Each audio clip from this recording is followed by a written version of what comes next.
എപ്പിസോഡിന്റെ opening സീനിൽ നമ്മുടെ കണ്ണാടി പയ്യൻ അവനാണെങ്കിൽ ഉഷാറായിട്ട് അങ്ങനെ ചാടി ഓടിക്കൊണ്ടിരിക്കുകയാണ്. അവന്റെ തൊട്ടു പിന്നാലെ ഒരു ഹോലോ, അതാണെങ്കിൽ നാക്കൊക്കെ നീട്ടി അവനെ ഫോളോ ചെയ്ത് വരും. കണ്ണാടി പയ്യനാണെങ്കിൽ അവനെ കൊണ്ട് പറ്റും പോലെ ആ ഹോളോ അറ്റാക്ക് ചെയ്യാണ്. പക്ഷെ ഹോളോയ്ക്കാണെങ്കിൽ ഒരു പോറൽ പോലും ഏൽക്കില്ല. ഹോളോ അതിന്റെ നാക്ക് നീട്ടി ഇപ്പൊ അവനെ പിടിച്ചു വലിക്കും. അതിന് കണ്ണാടി പയ്യൻ അവനങ്ങനെ കറങ്ങി വന്ന് അതിനെ ആഞ്ഞടിക്കുകയാണ്. അറിയോ, എന്തെങ്കിലും ചെയ്തതിന് മുൻപ് മറ്റാരോ വന്ന് അതിനെ അറ്റാക്ക് ചെയ്യാണ്. ആ ഹോളോ ആണെങ്കിൽ നിമിഷ നേരങ്ങൾ കൊണ്ട് തന്നെ തകർന്ന് തരിപ്പണമായി താഴെ വീണ് ചാവും.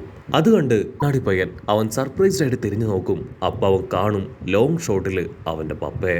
കണ്ണാടി പയ്യനാണെങ്കിൽ അത് വിശ്വസിക്കാനായിട്ട് കഴിയില്ല. കാരണം അവൻ ഇത്രയും കാലവും കരുതിയത് അവന്റെ പപ്പ ഒരു നോർമൽ ഹ്യൂമൻ ബീയിങ് ആണെന്നാണ്. പക്ഷേ ആളെ കൊണ്ട് ഇപ്പൊ ക്വിൻസി പവർ അത് ഉപയോഗിക്കാനായിട്ട് കഴിയുന്നുണ്ട്. കൺമുമ്പിൽ വെച്ചാണ് ക്വിൻസി പവർ ഉപയോഗിച്ച അവന്റെ പപ്പ ആ ഒരു ഹോളോയെ ഇപ്പൊ തകർത്തില്ലാതാക്കി മാറ്റിയത്. അവന്റെ പപ്പയുടെ പവർ അത് കാണുമ്പോൾ തന്നെ അവന് പിടികിട്ടും. ഒരു ക്യാപ്റ്റൻ ലെവലിൽ പവർ അവന്റെ പപ്പയ്ക്കുണ്ട് എന്ന്. അവനങ്ങനെ തരിച്ചു നിൽക്കുന്ന അതേ സമയം തകർന്നു വീണ ആ ഹോലോ അത് വീണ്ടും ഇപ്പോ കണ്ണാടി പയ്യന്റെ നേർക്ക് വരും. കണ്ണാടി പയ്യനാണെങ്കിൽ അവന്റെ പപ്പയെ നോക്കി അങ്ങനെ ഫ്രീസ് ആയിട്ട് നിൽക്കുകയാണ്. അടുത്ത നിമിഷം അവന്റെ പപ്പ ഒരു ആരോ ഉപയോഗിച്ച് അതിനെ പൂർണ്ണമായിട്ടും തകർക്കും. അവന്റെ പപ്പയാണെങ്കിൽ അവന്റെ അടുത്തേക്ക് വരും. ഉടനെ കണ്ണാടി പയ്യൻ അവൻ പപ്പയോട് ചോദിക്കും, സത്യം പറയും, ഈ ക്വിൻസി പവർ അത് നിങ്ങൾക്ക് എങ്ങനെ കിട്ടി? നിങ്ങളെ കൊണ്ട് അതെങ്ങനെ ഉപയോഗിക്കാൻ കഴിയുന്നു? അതിനവന്റെ പപ്പ പറയും, ഈ ക്വിൻസി പവർ അതെനിക്ക് കിട്ടിയത് നിന്നിലൂടെ തന്നെയാണ്. നീ ശരിക്കും ഒരു ഹാഫ് ബോണാണ്. നിന്നെ കാണാനും നിന്നെ സഹായിക്കാനും സപ്പോർട്ട് ചെയ്യാനും വേണ്ടിയാണ് ഞാൻ ഇവിടേക്ക് വന്നത്. നിനക്ക് നഷ്ടമായ നിന്റെ ബാക്കി പവർ അത് ഞാൻ തരാം. പക്ഷേ ഒരേ ഒരു കാര്യം മാത്രം നീ സമ്മതിക്കണം. ഇനി ഒരിക്കലും ആ സോൾ റിപ്പേഴ്സുമായിട്ട് നീ യാതൊരു കോണ്ടാക്റ്റും വെച്ച് പുലർത്താനായിട്ട് പാടില്ല. അങ്ങനെ സംഭവിച്ചാൽ തീർച്ചയായിട്ടും ഞാൻ നിന്നെ ഹെൽപ്പ് ചെയ്യില്ല. അത് കേട്ട് കണ്ണാടി പയ്യൻ ഞെട്ടുകയാണ്. കാരണം അവനെ കൊണ്ട് ഒരിക്കലും ഇച്ചിഗോയൻ ടീമിനെ പിരിഞ്ഞിരിക്കാൻ കഴിയില്ല. പക്ഷെ കണ്ണാടി പയ്യന്റെ പപ്പയാണെങ്കിൽ അവരിൽ നിന്നും അവനെ അകറ്റാനാണ് ശ്രമിക്കുന്നത്. കട്ട് ചെയ്ത ഇവിടെ നമ്മുടെ മോഡ്സോള് അതാണെങ്കിൽ ഒരു ഹോലോയെ കണ്ട് പേടിച്ചോടുകയാണ്. അവന്റെ തൊട്ടു പുറകിലായിട്ട് ഒരു ജയന്റ് ഹോളോ ഉണ്ട്. അവനാണെങ്കിൽ അവനെ കൊണ്ട് പറ്റും പോലെ ഒരുപാട് ടെക്നിക്സ് ഒക്കെ അതിന് നേരെ പ്രയോഗിക്കും. പക്ഷെ അത് ഭയങ്കര പവർഫുൾ ആയിട്ടുള്ള ഒരു ഹോലോ ആണ്. അവന്റെ ടെക്നിക്സ് ഒന്നും അതിന്റെ മുൻപിൽ വിലപ്പോവില്ല. ആ ഹോളോ ആണെങ്കിൽ അവനെ ഡിന്നറാക്കാൻ പോവാണെന്ന് മനസ്സിലാക്കി അവൻ ഉച്ചത്തിൽ നിലവിളിക്കും. അടുത്ത നിമിഷം ഇച്ചിഗോയുടെ ടോയ്സും ഉറഹറയുടെ ആ മോഡ്സോൾസും അവരെല്ലാവരും ചേർന്ന് അവനെ സേവ് ചെയ്തൊരു ഭാഗത്തേക്ക് കൊണ്ടുവരും. മോഡ്സോൾ ആണെങ്കിൽ രക്ഷപ്പെട്ട സന്തോഷത്തിൽ ശ്വാസമൊക്കെ വലിച്ചു വിട്ട് അങ്ങനെ റിലാക്സ് ചെയ്യാണ്. ജസ്റ്റ് മിസ്സിനാണ് ഞാൻ രക്ഷപ്പെട്ടത്. നിങ്ങൾ കറക്റ്റ് സമയത്ത് വന്നതുകൊണ്ട് എനിക്കതിന് മുൻപിൽ നിന്ന് രക്ഷപ്പെടാനായി. അവരങ്ങനെ സമാധാനത്തിലിരിക്കുന്ന അടുത്ത നിമിഷം ആ ഒരു മോൺസ്റ്റർ ഹോലോ അവർക്ക് നേരെ വരും. അവരെല്ലാവരും ഇതിനെ കണ്ട് പേടിച്ച് ഉഷാറായിട്ട് മുൻപോട്ടേക്ക് ഓടും.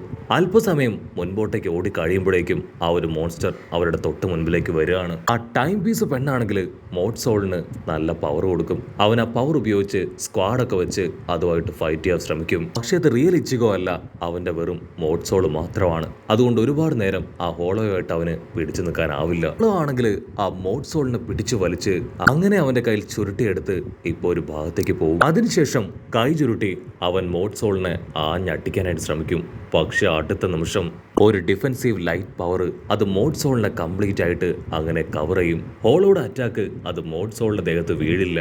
ഹോളോ ആ ഒരു കവചം അത് തകർക്കാനായിട്ട് ശ്രമിക്കും. പക്ഷെ അവൻ എത്രയൊക്കെ ശ്രമിച്ചിട്ടും അവനെ കൊണ്ടത് പറ്റില്ല. ഡുവൽ സോൾ ആണെങ്കിൽ ആ ഒരു സ്പെല്ലിലേക്ക് നോക്കും. ഇച്ചിഗോ കൊടുത്ത ഒരു ചെറിയ സ്പെല്ല് അതാണ് ഇപ്പൊ മോഡ്സോളിനെ പ്രൊട്ടക്ട് ചെയ്യുന്നത്. അവനാണെങ്കിൽ ഒരുപാട് അത്ഭുതത്തോടു കൂടെ അതിലേക്ക് തന്നെ നോക്കും. ഡുവൽ സോൾ ആണെങ്കിൽ ഇപ്പൊ ചുറ്റും നോക്കും. അപ്പ അവൻ കാണും ഇച്ചിഗോയുടെ പപ്പ ആളങ്ങനെ ഹായ് ആയിട്ട് അവിടേക്ക് എത്തി നിൽക്കുകയാണ്. ആളെ കാണുന്ന താമസം അവൻ ഷോക്കായി പപ്പയെ തന്നെ നോക്കും. ആളാണെങ്കിൽ സോൾ റിപ്പേഴ്സിന്റെ ആ കറുത്ത കോട്ട് അത് അണിഞ്ഞിരിക്കുകയാണ്. മാത്രമല്ല സോൾ റിപ്പേഴ്സിന്റെ കയ്യിലുള്ള സമ്പത്തു അതിപ്പോ ആളുടെ കയ്യിൽ അവന് കാണാനായിട്ട് സാധിക്കും. അപ്പൊ ഇത്രയും കാലവും ഒരു വിഡ്ഢിയെ പോലെ അഭിനയിച്ച് ഇദ്ദേഹം ശരിക്കും ഒരു സോൾ റിപ്പർ ആയിരുന്നു. അവനാണെങ്കിൽ അതിശയത്തോടു കൂടെ പപ്പയെ തന്നെ നോക്കി നിൽക്കും. അതേസമയം ആളാണെങ്കിൽ സ്ക്വാഡ് എടുത്ത് ആ ഹോളോയ്ക്ക് നേരെ അങ്ങനെ തിരിയുകയാണ്. ഇതാ മറ്റൊരു ഭാഗത്ത് ഒരു വെള്ളമുടിയൻ അവനാണെങ്കിൽ ഹീറോയോട് സംസാരിച്ചുകൊണ്ടിരിക്കുകയാണ്. അവന് ഹീറോയുടെ പവറും സ്ട്രെങ്ത്തും ഒക്കെ ഒരുപാട് ഇഷ്ടപ്പെട്ട് അതിനെക്കുറിച്ച് പോസിറ്റീവായ ഒരുപാട് കാര്യങ്ങളൊക്കെ പറഞ്ഞ് അവൻ അഭിനന്ദിക്കും. ആക്ച്വലി അവൻ ഹീറോയെ അവന്റെ ടീമിലേക്ക് റിക്രൂട്ട് ചെയ്യാനാണ് അവിടേക്ക് എത്തിയത്. അതവൻ തുറന്നു പറയാൻ ഒരുങ്ങുമ്പോഴേക്കും പെട്ടെന്ന് ഹീറോയ്ക്കാണെങ്കിൽ ഒരു ഹോളോ പവർ സെൻസ് ചെയ്യാൻ പറ്റും. ഹീറോ ആണെങ്കിൽ അവനോട് ബായ് പറഞ്ഞ് അങ്ങനെ ആ ഹോളോ സെൻസ് ചെയ്ത ഭാഗത്തേക്ക് കടന്നു പോകും. ഇവിടെ ആ വെള്ളമുടിയനാണെങ്കിൽ ഹീറോയോട് കാര്യം പറയാൻ കഴിയാതെ അവനങ്ങനെ പകച്ചു നിൽക്കും. ഉടനെ ഹീറോ അവൻ അങ്ങനെ ടേൺ ചെയ്ത് ആ വെള്ളമുടിയനോട് പറയും. ഇച്ചിഗോ ആണെങ്കിൽ അവനോട് തീർത്ത് പറയും, ഞാനൊരു സബ്സ്റ്റിറ്റ്യൂട്ട് സോൾ റീപ്പർ ആണ്, എന്നെ കൊണ്ട് ഒരിക്കലും ഒരു ഇല്ലീഗൽ ഓർഗനൈസേഷനിൽ ചേരാനായിട്ട് കഴിയില്ല. സോ ദയവ് ചെയ്ത് എന്നെ അതിന് നിർബന്ധിക്കാൻ പാടില്ല.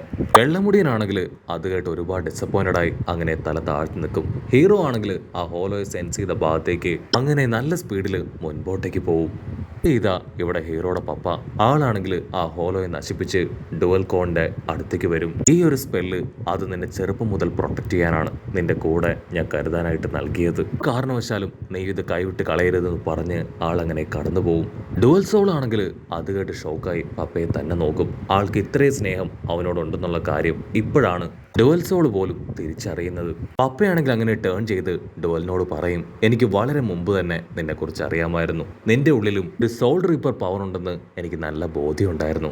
അത് കേട്ട് നമ്മുടെ ഡുവൽ സോള് അവനൊരല്പം റിലാക്സ്ഡ് ആവും. അത്രയും പറഞ്ഞ് ഇച്ചിഗോയുടെ പപ്പ ആളാണെങ്കിൽ ആ ഗ്രാൻഡ് ഫിഷർ ഹോളോയുടെ അടുത്തേക്ക് അങ്ങനെ നടന്നെടുക്കും. ഇച്ചിഗോയുടെ പപ്പയ്ക്കാണെങ്കിൽ ഇച്ചിഗോയെ കഴിഞ്ഞും പവർ വളരെ കൂടുതലാണ്. ആ ഗ്രാൻഡ് ഫിഷർ ഇച്ചിഗോയുടെ പപ്പയെ കാണേണ്ട താമസം അതിന്റെ മോൺസ്റ്റർ ഫോമിലേക്ക് അങ്ങനെ ചേഞ്ച് ആവും. ഡുവലാണെങ്കിൽ ആ ഹോലോയെ തന്നെ നോക്കുകയാണ്. ആ ഹോലോ വളരെ പവർഫുള്ളും വളരെ വലുതുമാണ്. മാത്രമല്ല ഹോൾ റിപ്പോസിന്റെ കയ്യിലുള്ളതുപോലെ തന്നെ ഒരു സാമ്പത്തു അത് ആ ഹോളോയുടെ കയ്യിലുമുണ്ട്.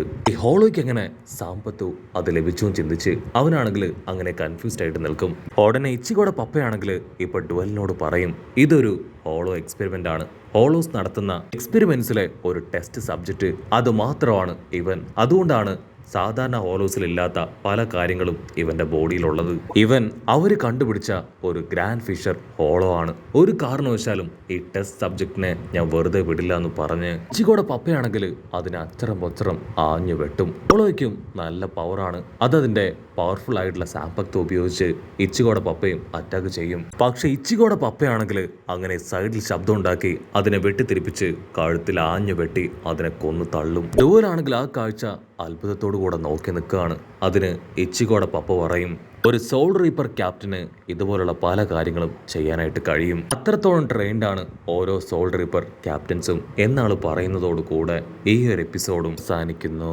ഈ എപ്പിസോഡ് ഇഷ്ടപ്പെടുകയാണെങ്കിൽ തീർച്ചയായിട്ടും ലൈക്ക് ചെയ്യാനും കമന്റ് ചെയ്യാനും ഷെയർ ചെയ്യാനും മറക്കല്ലേ. അടുത്തൊരു അടിപൊളി എപ്പിസോഡുമായിട്ട് കാണുന്നവരെ it's me with Mallu episode.